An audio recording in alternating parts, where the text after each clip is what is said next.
My goodness, thank you so much for a mix of pragmatic advice and a bit of inspiration. That was absolutely brilliant. We're continuing in the same vein, and we're looking at pragmatic, excellent advice with how to do what we all do here.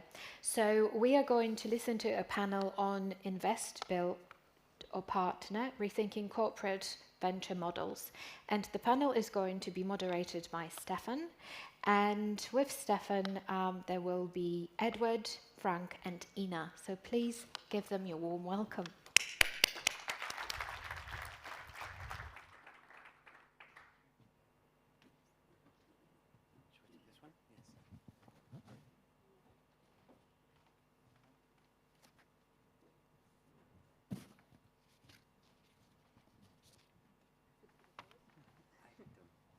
All right, I think we have everyone under the correct picture. Well, let me start to saying I'm honored to being able to discuss this topic today here on the stage. I want to make this next 45 minutes interesting to talk also about real life examples on how to build business systematically. For those of you that have been here also last night, the key topic of venture mindset is the question of how will we be able to build systematically new business. And with the underlying assumption that this is, of course, something very relevant for corporates to survive in the long term. And today we have different people here on the stage with different experiences. We have Ina from Miele that built up entrepreneurship and venture building there. We have Ed from Verbund X that we have already heard quite a bit about, but we'll also share some more detailed examples today. And then we have Frank as a third outside expert and author of a book and the founder of Lean Scaleup. And he'll be able to share also experiences from across multiple other companies. So today we will look also a bit on the development in these areas, so specifically in the current economic times and this time of a lot of uncertainty, how things are changing and how corporates might be shifting or changing their approach towards building new business systematically. So let's start with the topic, invest, build or partner, and maybe adding also buy to that mix. Frank, may you want to give us a bit of an overview on those different models geared at building new business systematically and give us some insights on what is changing on the market currently. Happy to do so. So for those of you who don't know me yet, Frank spent his last 7 years of his life and also co-created a book with more than 100 people on one question: how can we design the now and new interface, right? Because whatever we do, we have integration purposes, we find startups that we want to collaborate with, we build new businesses that should be reintegrated or become part of the group. We always have that issue. So coming back to the question, Stefan, from that angle, right, to make that clear in the beginning. If we look at innovation, it's basically served two purposes. The one was for disrupting, either inducing disruption or fending off, defending against disruption, and the second was about growth. And this observation about growth is important, as I come to in a minute, because I think the nature of innovation is changing. It's more morphing into a vehicle for growth. So if we look into the good old days of innovation, say 2023, and we look at that growth piece inside the box, meaning inside the existing business model, operating model, also mental model, how you look at the world, right? And outside of the box. The outside of the box part, where typically some 30% of innovation budgets went into, had four facets, if you will, right? So on the one side, it was about build, as you mentioned, Stefan, build meaning commercialization of technologies, seeing if there's a solution problem fit, deliberately stated that way, and then take it from there, Or go the other way, is there a need, a problem that we can address, and we build a new business around that? That's the build part. By buying smaller companies, because they have the technology, because they have the capability, because they have access to certain capabilities in the market. Then we have had the corporate venture capital, the invest into startups. And since 10 years or so, picking up in speed, we do have that venture clienting stuff. Now, I was looking at what happened with these portfolio in the last years from that perspective of the now and the new interface. Generally, as I already said in the beginning, innovation is, in my view, with the clients, typically companies north of 1 billion revenues I work with, is losing its headline status. It's becoming a growth vehicle. Why? The appetite for risk is going down, uncertainty is going down, the track record hasn't been that good in the last years. So the companies are looking for safe bets. And here comes the interesting part, something that I did not share on LinkedIn up so far. Through tons of studies into Notebook LM, from the management consultants as well as looking at AI, and was trying to understand, working with Gen AI, what is happening to the budgets. And what Gen AI led me to is to say, when 2023, the budgets for build, meaning tech, commercialization, corporate venture building, were at 100. AI at that point was at 30. Fast forward into today, basically they reverse the position. Companies are investing in AI, not just the automatization stuff, but making AI as a vehicle for data monetization, for achieving a not yet seen level of customer insight, market insight. And so I think what will happen also is that, say, the classical build kind of stuff will make way to applying AI for new business models. I think AI becomes, in my view, in the discussions that I see, from an enabler to a focal topic in that build part. With that, referring to building both solutions for the industry and improving corporate efficiency, as well as building AI-based ventures or AI-based business models that is at the core of them. I was looking, Stefan, I was looking actually more on the external part, the out of the box, right? And some people speak about innovation theater. We can also say in the last few years there was AI theater, right? But it's becoming more serious, and also the budgets are shifting. I think that's the main topic. Yeah. So looking at the topic of budget shifting under the uncertainty, moving to Ina and your experiences with your building part, but also other elements of building your businesses. How did you experience the last year or a couple of years? Yes, that was tough. And well, to explain to you what I do, I run the entrepreneurship program for Miele, and in addition, I'm managing director of our venture builder. And we set this up 5 years ago. Started with entrepreneurship, with the strategic goal of growth beyond core. So I don't know anything about washing machine, tumblers, or vacuum cleaners, if you have guessed for that. But we do everything that is beyond that, because we figured that 10 years from 2020, the core business won't satisfy our stakeholders anymore.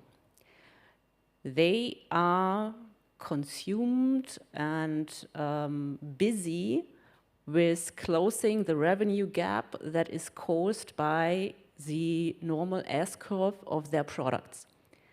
They can make it to cover that gap in revenues, but they won't make it to grow the business in addition and to that gap that stakeholders accept. So therefore, we started this growth initiative. Entrepreneurship was one tool. Venture building evolved from that. In addition, we have CVC and M&A. So this is the whole portfolio. And it started off with skyrocketing events. Everybody was really into it, and it was fun working on the new topics. But when we really have something at hand that is or was beyond core, and we actually want to bring it to the market in the venture builder, not under the Miele brand, in the venture builder. We had set up the governance that was not for consensus, but for agree to disagree, had put in place all the processes that would fit to the venture mindset. When we come to that point that we ask the jury, well, we want to go to market with that. We have a B2B customer for that. Let's try it out. They faced so much insecurity in that moment that they turned back to the old governance structures and said, well, no, we can't decide that here. I need to reconnect with the board and with the board above that, which are the family stakeholders. Even that, we cannot do that, even though we have set up a separate company, the venture builder, that was made for exploring new products, new business models on the market. And this is the challenge, like walk the talk when you are there. Setting it up is hard enough, I know. You have to convince many stakeholders, but going the way, going down all the way, and eat your own dog food, that's pretty hard. Absolutely, I can imagine then also frustration when you bring potential topics to the board that you're hyped and convinced about, and then the governance in that sense failing.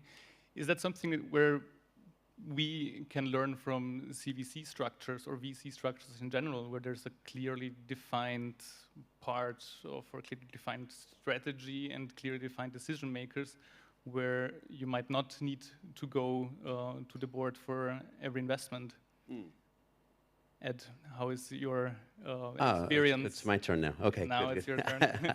Hi. First, speaking of eating, though, I haven't heard one grumbling voice stomach out there, so thank you for your patience. I know that lunch is coming up soon. Hang in there. We'll try to make this informative and entertaining. You heard about VERBUND X Venures a little bit already, so maybe just a little bit more is okay. From my perspective, I think one of the things that we set up regarding corporate venture capital, Franz mentioned it earlier, I think we're talking about today, is it was very important for what we do as a team to have some independence from the typical approval processes in VERBUND. I mean, I think it's very different to look at an investment of 1 or 2 million euros into a startup company versus 1 or 2 billion into a renewable energy product or project or multiple projects. These should have different mechanisms. They need to in order to succeed. From a risk perspective and a core perspective, of course, a large renewable project or a hydropower project needs intense scrutiny. These are assets that are going to be in place forever. Startups, I think, in our approach as to be effective as a CVC or as an innovation department, has to be much more flexible, has to be a lot faster. So decision-making process for you for investments, how far up the chain does it go? Oh, well, we had one of our decision makers on stage today, and he promptly left, and hopefully he'll be signing something again by Friday with another colleague, and we do not have to go to the board of VERBUND for that. We have to inform them and tell them a great story, but I think all of our investments have been great stories so far. I'm just wondering why Verbund has brought in some stability in keeping the right and effective decision-making process in place. And in other companies, there's more tendency to fall back to historic decision-making patterns. What's the difference? Why is there a stability in a positive sense? Do you want to go first? No, it's your turn. Okay, I'm on the spotlight. In our case, I think a little bit of luck and a little bit of skill. I think it was something that we had learned from these years of trying to set this up and trial and error, particularly in Verbund Ventures, that for it to be essential that we had some degree of independence. I think that has a lot to do with the fact that there is a lot of experience in the innovation team, and we've been through these corporate processes many times. I used to be in M&A, so for quite a few years.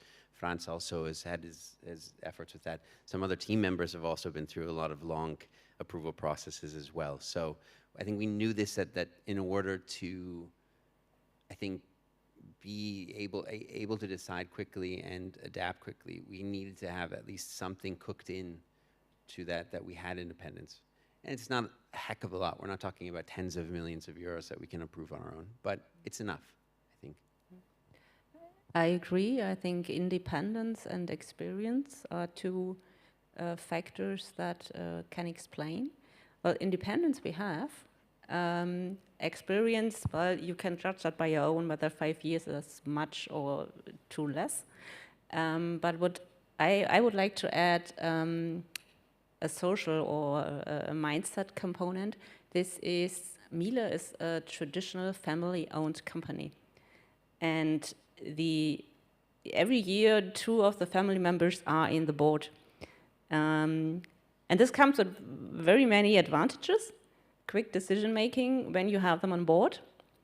But it also comes with stakeholders that are family. And the board is set up to maintain, to stick to the value they have generated, which is not compatible with venture mindset, going into risks, going into many bets that won't work out. And to be honest, they didn't had to the last 125 years. That is how long our company exists.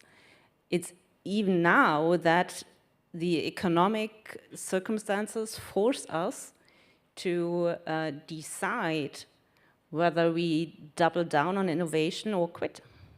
Because now money is scarce, and that has never been. So I understand the challenge the board is facing because they are not used to the situation. I think, and I want to quote some numbers here. There was a study from the Venture Capital magazine in Germany that in the last year, 44% of the CVCs in Germany have conducted only one investment throughout the whole year, and another 18% have made 0 investments. So getting to a point where maybe there is this trend or this reflection that Ina just mentioned is also visible more broadly across the market. So congratulations, you're not between those 60%, but I think you have done 6 investments last year. It was 6 plus the fund, right? Yeah, so that was the number I heard yesterday. So definitely a good element on your setup and your continued support also from the top management and the board on that. Now going back to Frank, is this almost hibernation in the market that we see on large part of the players? Is that something that is going to stay? Is there going to be a wake up at some point or soon? And how will the world look after that?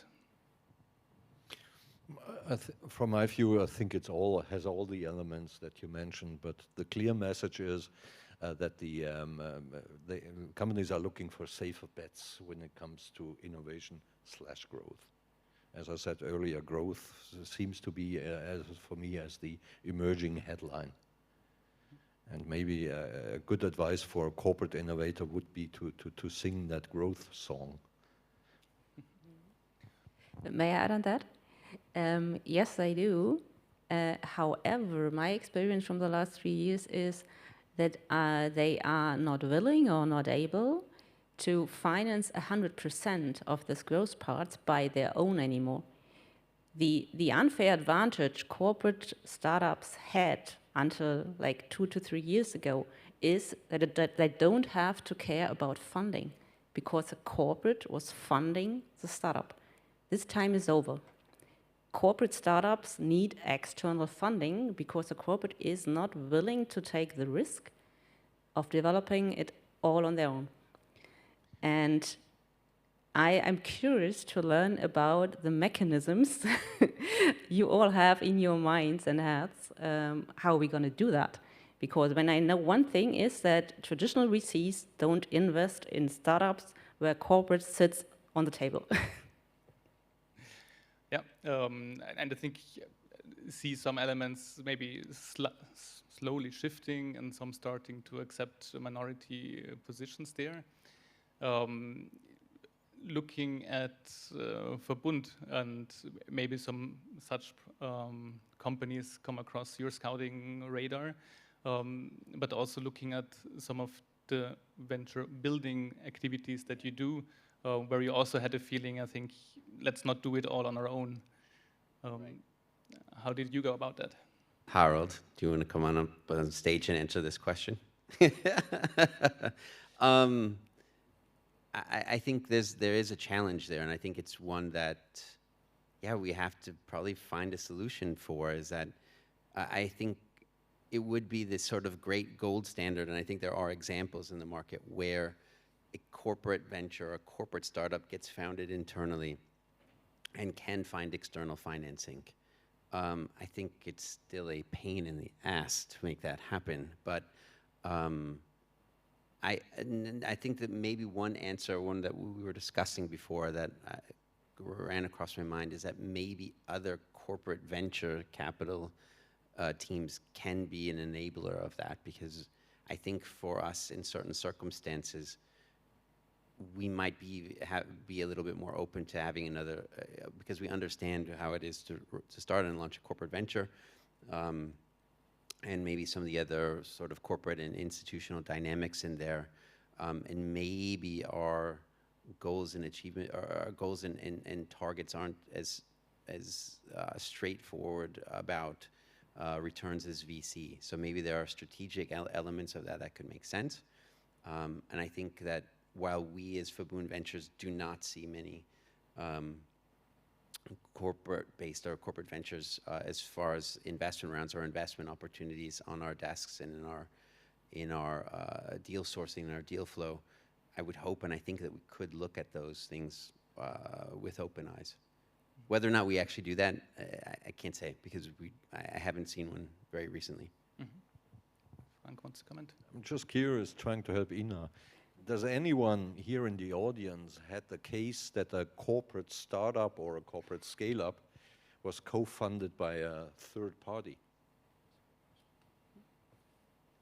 Could you please elaborate on that? He's a unicorn. Look at him.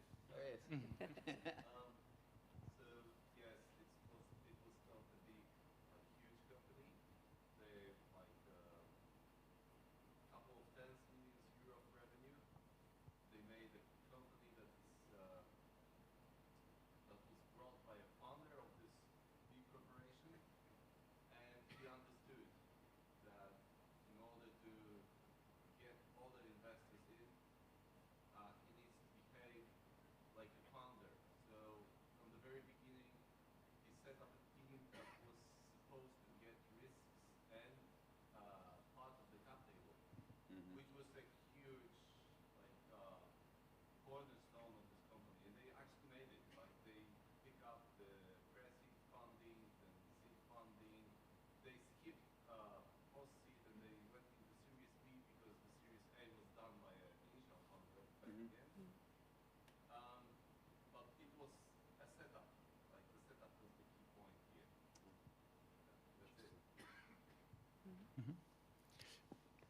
maybe so one of the elements, and I think when you screen the investments that you do, and may they be with a corporate on the cap table or not, it's first of all paramount that they are on a strategic search field and do clearly align with your strategy, and giving them also the risk of or the difficulty of a corporate startup not really fitting into the clear strategic directives of other CVCs might definitely be a point.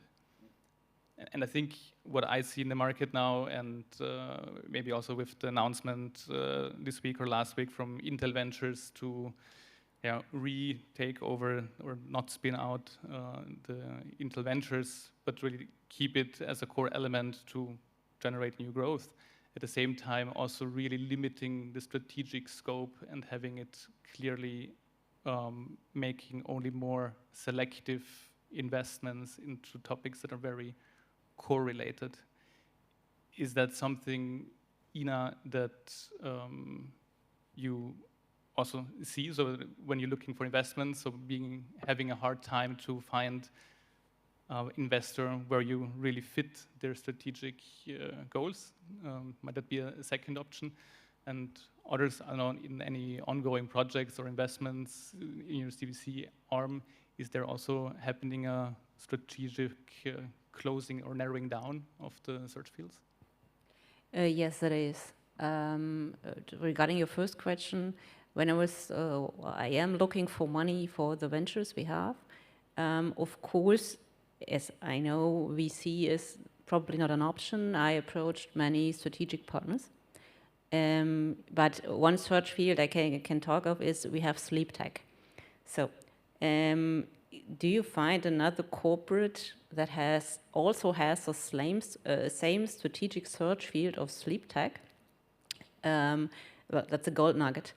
And I didn't found it yet. So if you know a corporate who has a CVC arm who is into sleep tech, please give me a call. Maybe it might be also a good moment to make this example more tangible. What is the venture that you're seeking investment for about? Yeah, get a 1 minute elevator pitch. In 1 minute, okay. Well, imagine you can sleep through the night and recover the best you can because your mattress is hacking your sleep. We developed a mattress that is a recovery device that is thermoregulating the temperature under your blanket by measuring your body temperature, the outer temperature, and so make you sleep through the night because we know that you sweat or freeze before you know. Sleep tracking is very common, but sleep hacking, which is that we can enlarge deep sleep phases, that we can design the sleep less fragmented, is totally new in Europe. It is common in the US and in China. And the vision goes even further. What if we can make you sleep more healthy, you recover better?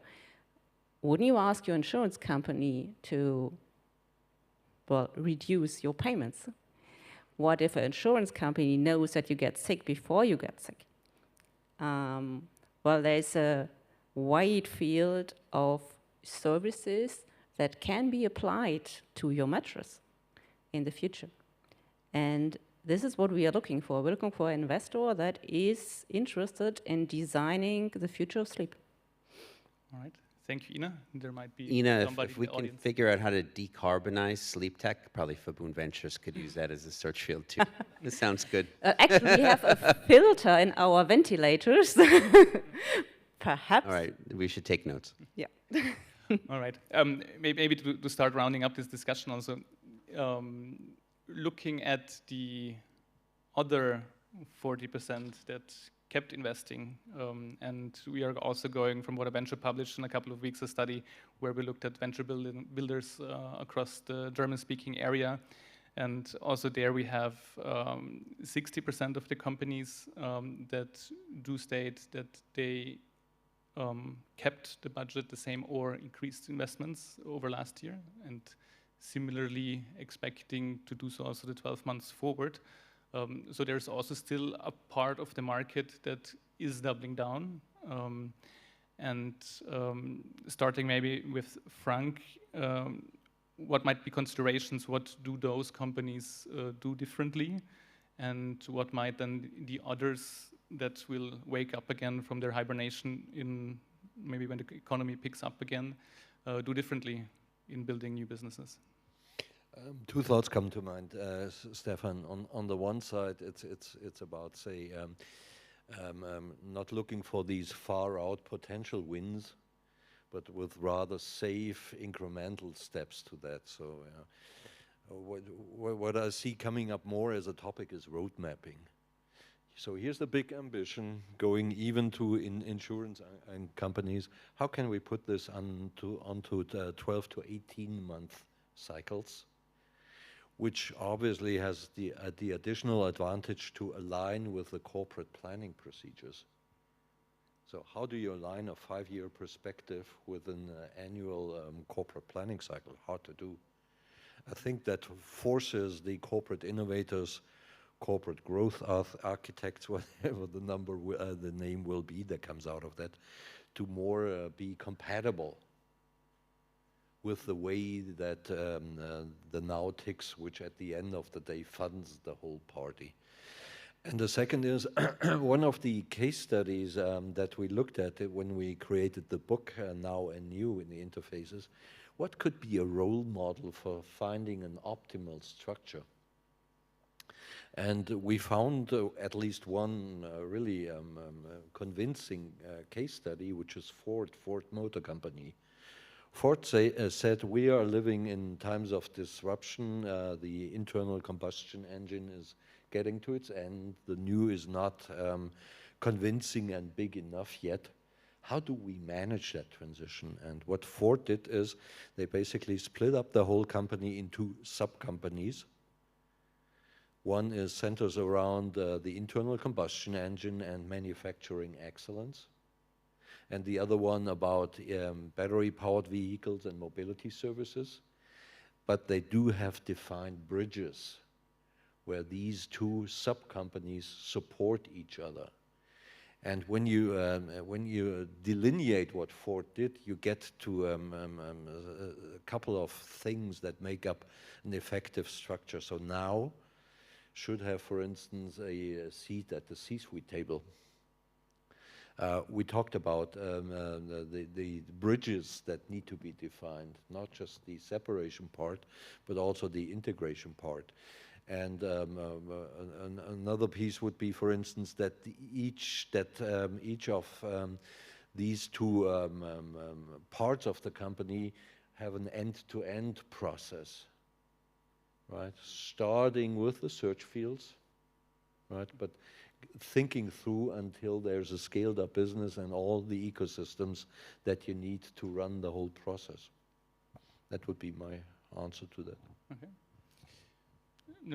Looking at Ed, for you that you keep on going, what are the success criteria for you to being able to keep on going right now? I think we have to keep doing what we're doing as a team and keep building on our experiences and actually it's interesting, the discussion about core and not core, moving towards it and or going away from it or going towards it. I think it's cyclical, probably by sector, or when there are more times of uncertainty, as you mentioned. For sure, I see a lot of other VCs and CVCs kind of going back to core. That's maybe one nice thing, that as a CVC, or at least in our particular case, we have the flexibility to look at things that are purely financial investments that fit our strategy, and sometimes we also have the ability to put on the other hat, the nice corporate one, and say that we're doing things for strategic investments. I think this duality probably helps us see us through some difficult times. And yeah, I think this is one way as well. All right. Maybe, Ina, if you would want to give an outlook to or a consideration to your former self or to any other people in the audience that are going to build up new business activities in their companies, what would be the key things that you would suggest them to pay attention to? Well, I would say do it the lean startup way. In German, I say management by Fakten schaffen. So managing the culture and the board by creating facts, little facts.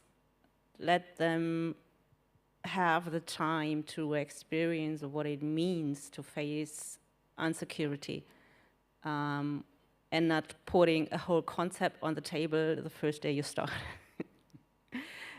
They need time, need a lot of time. It took me about 1.5 years to understand them, what entrepreneurship is, what it is about, and how it can create impact in the organization.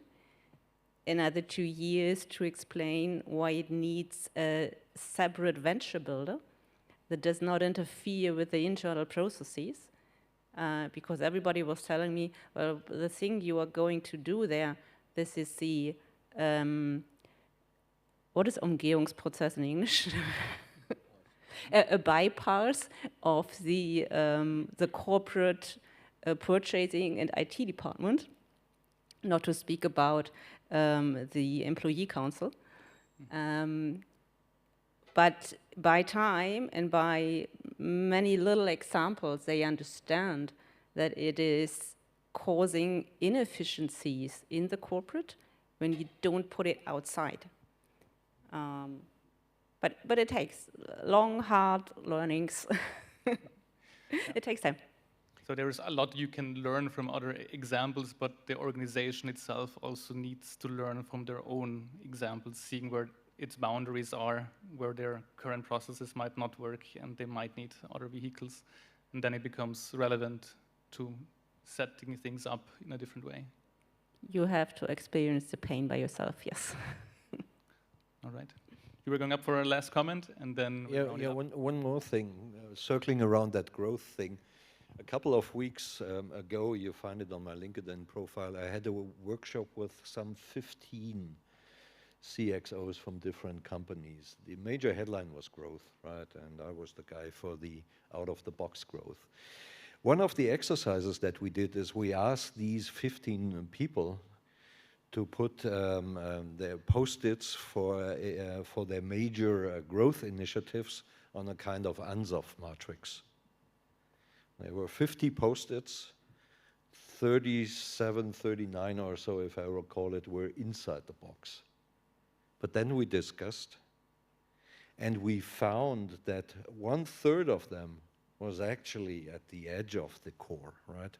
Because we looked at, for instance, the business model canvas and had 2 changes. New customer group, new value proposition, right? You need some sort of innovator's mindset and innovator's approach to crack that challenge, right?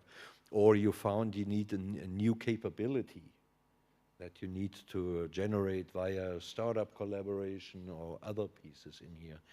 So coming back to your point, it's a learning experience to understand that what they are talking about is not something that can be handled fully with the way that they run their day-to-day business. So I think there's an opportunity for corporate innovators also to seize that opportunity growth at the edge of the core. All right. Also then, looking at the time, I would round it up here. Thank you very much for joining me or having joined me here on the stage. Whoever knows potential investors for Ina's mattress, reach out to her during the lunch break, which is coming up soon. And obviously also discuss any other of the topics. Thank you.